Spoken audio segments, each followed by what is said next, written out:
Good afternoon. How are y'all doing today? Doing well? All right. Little hungry? Okay, so I'm going to make you more hungry in this beginning part. And I want you all to partake in this conversation because I love to share stuff. And one of my questions for you is, how many of you all have heard of Taco Bell? Let's see you raise your hands. That's a lot of people. Okay. Wait, keep those hands up. We're gonna keep this conversation going. How many of you have had a Doritos Locos Taco before? Okay, we have some connoisseurs here.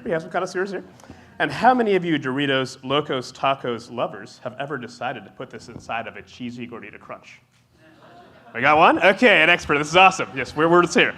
Last question about this. Of you cheesy gordita crunch lovers with the Doritos Locos shells, how many of you have to enjoy this thing with 4 hot sauce packets, 3 of which are going to be Diablo sauce, 1 of which is going to be verde sauce, and you have to tear it with your teeth, put it over to enjoy the entire thing?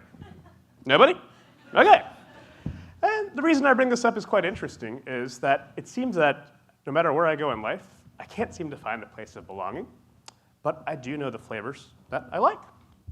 And this is one of them. So, what does belonging mean? I'm not going to give you a dictionary definition. I'll give you my definition. There is a part of me that I am Bengali American, right? That means that I have 2 parents that have come from Bangladesh, and Bangladesh was not a country when they were born. It was actually part of Pakistan. So they had gained independence and escaped a place which said that they belonged to find their own belonging, right? Now, after this, they left for the fine country of America to develop a better future, and I was born. And when I was born in Columbus, Ohio, they gave me a nickname, and it is Danny. So, not a traditional Bengali name. And as I grew up, it became quite interesting because I had found that the Bengali community, they thought it was weird that my nickname was Danny, and they gave me a term which was ABCD, which is American Born Confused Desi. So I did not belong to the Bengali community. And likewise, in Columbus, Ohio, you can imagine in the late 80s, early 90s, when they were like, Avishar, that's not an American name. So didn't find place in either of those. And this trend continued. Now, my parents wanted a better future for me, and they sent me to private school. So I spent 13 years in private school. And the interesting thing about that is the community, again, was like, why is a spoiled rich kid going to a private school? What is he doing there? But when I got to that school, we didn't really come from a lot. So the community there was also like, you're not really wealthy enough to be here. So again, I don't know where I belonged. And it kept going, and it kept going, and on and on. And I did make it through school. And I went to the great Ohio State University. Now, when I went to, come on, let's hear it. Come on, we're here. After so many years, we're back, right? When I went to Ohio State, another thing that you might not know about Bengali Americans is that we're destined to be doctors. So I did not get to necessarily choose what I was going to become. It was just going to be the future. And so here's a little AI-generated image. So speaking of AI, this is my future. I had to become a doctor. My father is a physician, and so I was the next in line. And that was just where I belonged. There was no decision or ideas in the mind. So I went down the pathway of biology and psychology. And in biology, I learned really cool stuff. And one of the really cool stuff I learned was the scientific method. And in the scientific method, I learned that at some point, I would have to make my own food. Now, the most I've ever done is made rice in a rice cooker and given water to people. And if you've seen my national television presence, I messed that rice up on TV. So I did not do it so well. But I thought, of course, I can follow a cookbook. I can follow a recipe. No problem whatsoever. So I got a book from the library called Chinese Cooking for Dummies. Well, I like Chinese food, and I'm a dummy, so I qualified. Read the procedure, and it said something like, preheat this wok for 15 minutes. And so I did. I preheated a wok for 15 minutes, which is a long time, just so you know, 15 minutes is a long time. It's longer than the speech is going to be. After that happened, I followed the next step and said, add oil to wok. And I added the oil to the wok. And yeah, you're there, you see. It erupted into flames. And in my mind, I thought, aha, I know what I'm doing. This is perfectly normal. I'm just following the procedure. So the next thing I did is I thought back to my Taco Bell preference, and I thought, you know what, I like it spicy. So I threw 5 habanero peppers into the wok that was on fire. And maybe you can imagine what happened next. It was not the most pleasant. I got gassed in the face. I was in the 4th floor of the Harrison apartment building, and the ventilation was central. So the entire 4th floor started coughing and screaming, ran outside the building thinking they were under attack. True story. In the wintertime, just everyone's like shirtless in the winter, and I was like, what is going on? And I saw that people were coughing and crying, and I realized something. I was able to make people feel with my cooking. And so maybe this was my belonging. But we set this aside for a little bit because my pathway is still medicine. There's no option of cooking. It was just kind of a fun memory to have. And as time went on, I went down the pre-med path, and you all might know, some of you guys are students, that when you go down the pre-med path, you are familiar with the few feelings that become new. One of those is anxiety. The second one is espresso, and the third one, for those of you that really, really know, it's called personal statement, version 25, final. And that was enough for me. So I took the MCAT, and when I took the MCAT, I thought about this pretty hard. I looked around me, and I really didn't feel like I belonged. All of my classmates were straight-A students. All of these guys had a legacy, and they really cared about what they were doing. They were so focused on it. And I liken it to almost going to a party, and if you've been to a Bengali party or an Asian friend's party before, we take our shoes off. So imagine that you get to the party, and this dog runs out, and you go and you chase the dog, and you just put on some shoes, and they fit, and you're great, and you're outside, and you got this dog, and you brought him back in, and you go back and you go, this is perfect, they fit, but they're not my shoes. And that is how medicine felt to me, as it felt like it was not the right shoes for me. And I made the tough decision to change my career path to go a completely different way that not a lot of people had done before. I remember this experience of burning the apartment down, and I thought, hey, maybe cooking's not a bad idea. So I enrolled back into college. At this time, I went to culinary school, and I got to open up my kind of a restaurant along the way. I got to be an executive chef, and within a few years, we were the best restaurant in Columbus, Veritas, and eating away up in Delaware, and it was really an awesome honor to get to that point. But that feeling hit inside again. I looked around at people that were supposed to be my peers, and some of them were judging me, saying, hey, you are too smart to be doing this. You should be a doctor. Or what right does this person have to make this food? And they're not even inside a 270. And I felt like I didn't belong. And when that came together, I thought, I'm going to get my stuff and move to the city where this is all real. And I moved to New York City. On my journey to New York City, I figured I'd find some peers and some cohorts. And it began the process of kind of understanding of, like, where do I want to be? What do I want to do? And what I wanted to do was work at a restaurant that would accept me and my likes. And I found a place called Mission Chinese Food.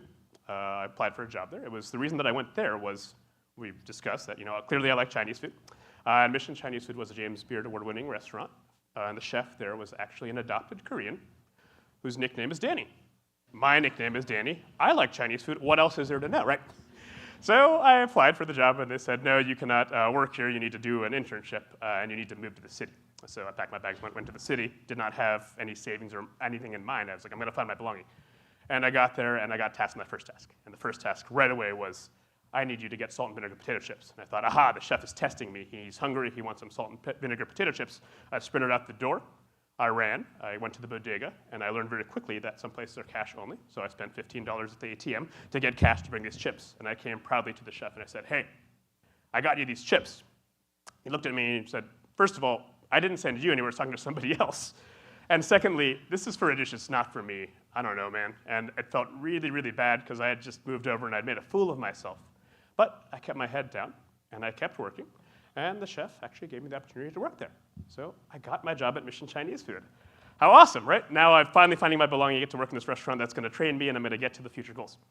The chef said, Danny, Avishar, Danny, you're going to go downstairs, and you are going to make dumplings. And I thought, awesome. I love dumplings. Who here doesn't like dumplings? Everybody loves dumplings. So I was tasked to make 400 dumplings, and I felt honored until I realized something. I had never made a dumpling in my entire life, and they were not going to show me. So I panicked in a fit, and I kind of went down there. I just took something like this, took a wrapper, and I tried to scrunch it together, and it did not fly in New York City. A lot of cooks, dishwashers, sous chefs, everybody was trying to show me this is what you do, this is what you do, and they did this awesome thing, and whenever I did, it just came out kind of like this is the best that I could do. So I was panicking and scrunching, and I thought, aha, oops, I do not belong here. This is not going to work out for me. And by some miracle, the Department of Health came and closed us down. Now, this is a bad thing. It is not a good thing, but in this circumstance, it bought me enough time to get to where I needed to go. And the restaurant reopened. And in the process of reopening, I got some time to myself, and I learned something. I learned that through enough time and practice that we can all learn stuff. You can learn a skill, something that if you practice enough and enough, you can just go around like this. And I learned that I was doing it differently. I would do it backwards, but now, without even thinking about it, I can fold it upward. So through practicing it. And I'd found my place, finally. Just kidding. The restaurant actually shut down a week later because the Department of Health came again. So we were shut down permanently. So now, I thought I fit in and I didn't, and I was stuck in the city. what was going to happen next, I didn't know. I had $150 left in my account. I was walking down the Lower East Side, and I saw a restaurant called WD-50. Now, this was a Michelin-starred restaurant with a James Beard Award, and the background was science. And I was like, hey, I have all these 3 things. Maybe I'll just go and eat here. So I sat at the bar, and the bartender looked at me, and he said, hey, tubi Banglana ki kurcha barda, which means like, you're Bengali. What are you doing behind the bar? Because in Bangladesh, alcohol isn't really permitted. And I stared at him back and said, what are you doing behind the bar? You're making drinks. So we had a weird exchange, and through that exchange, I was able to get a job at WD-50, which is a Michelin-starred restaurant that had a James Beard Award. I had finally found my belonging. But that restaurant shut down that year, too. So 2 times I struck out at restaurants that had long-established histories, and it felt a little weird. It felt like maybe I did not belong in the city. I had a longing for the Midwest. I came back home, and I thought the lessons that I'd learned were not those of, hey, this is where I need to be, but maybe, what do I remember? And I remember food. Unlike things, it doesn't have to have a specific vocabulary. Like, I can't share with you exactly where I'm supposed to be, but I can tell you that I like something spicy. I like something crunchy. I like something this way or that way. And every person that I met along the way definitely had a Taco Bell order. So when I came back, I tried to do the best that I could. I got a job at a restaurant. And in this restaurant, out of all the stuff that I was doing, the one that gave me the most difficulty was a taco, because I wanted to make it like that cheesy gordita crunch that we discussed in the past. And the owners of the restaurant didn't take too kindly to it. They thought, what are you doing, man? Like, this is a fine dining chef. You work at a Michelin-starred restaurant. You worked at a James Beard Award-winning 2 restaurants, and you want to come back with tacos? And at this point, I really didn't care, because it was exciting for me to be able to share something that I think is important in the Midwest. And I stuck with it, and we put it on the menu, and we sold 1 taco. And 1 taco became 2 tacos, and 2 tacos became 4 tacos, and 4 tacos became 400 tacos, and then 400 tacos became an article in Food and Wine magazine. This is like the mecca of culinary magazines. This is the publication. This is like the equivalent of being published in a journal. It was really, really wild that I got in Food and Wine, not for my fancy plating skills or my scientific background, but for Taco Bell. And I thought that was wild. The owners gasped, but they were along for the ride. They finally admitted that they loved tacos, and we kept going. And I thought it was really remarkable that this memory could create something so awesome. And then it happened. I got a message from Taco Bell, and I thought, this is it. They're suing me. They found out about my cheesy gordita crunch. It is happening. It turns out, you don't have to read this much, but I'll give you a little TLDR here. The R&D chef of Taco Bell actually thought what we were doing was really, really cool, and they were inspired by it. So they invited me to go to Taco Bell headquarters to go and see and help create with them. And I'd never felt so awesome to be able to do something that full circle we used to go Taco Bell, and now I'm at Taco Bell at 1 Glen Bell Way. So it's really cool this is Taco Bell, and they do have the Taco Bell instead of Taco Bell, but I got together. Amazing. And we wanted to share with you, like, what was it that brought this taco to light? And there is a story behind it, and I'm going to share with you. So in the beginning, this is a paratha. And a paratha is something that is very near and dear. My mom over here taught us to make a paratha, and it's something you eat every night or the day after with the curry of the night before. It's something that's warming and comforting, and it brings you the joy that you need. After that, we have queso, and this is pepper jack queso. This is a memory of my father. When he came to America, he told me a couple of things. One of the things that he said is that to be American, you must enjoy cheese. So this is a thing he showed me, and I still don't know how to use this thing, but I thought it was so cool that he would cut pepper jack cheese. So this is a pepper jack queso that we make in honor of him. Next, we have a crunchy taco. And this is funny, because the first time we went to Mexico, I had no idea what this was. So they did not either. And apparently a crunchy taco is not common in Mexico, so it was my first faux pas into the culinary industry. Next, we have smoked meat. This is brisket. And brisket is American cooking at its finest. It's something that actually originated from here. It's my first and last point of failure, and it's something that I never really mastered, but always want to learn more about. Next, I have salsa guasacaca. And this is me going to El Repazo, local restaurant, for the first time, them thinking that I was a Spanish speaker, and I'm definitely not. But they openly welcomed me with the green sauce. They shared it with everything and said, hey, you are here. Next, we have shredded iceberg lettuce. And this iceberg lettuce, this is very funny. You've seen this everywhere, but in McDonald's or wherever you go, for us, the filet of fish is like the coolest sandwich. And on the filet of fish deluxe, it's crowned with a little bit of lettuce. And this lettuce reminds me of a time that, like, luxury, we've made it. We can have the deluxe version or something. Sadly, it's been removed. Please bring it back. But you can still order it this way. And next, we have salsa macha. So in some of the harder days in my life, there was a couple things that I always stuck out, is that chili oil was one of my favorite things in the entire world.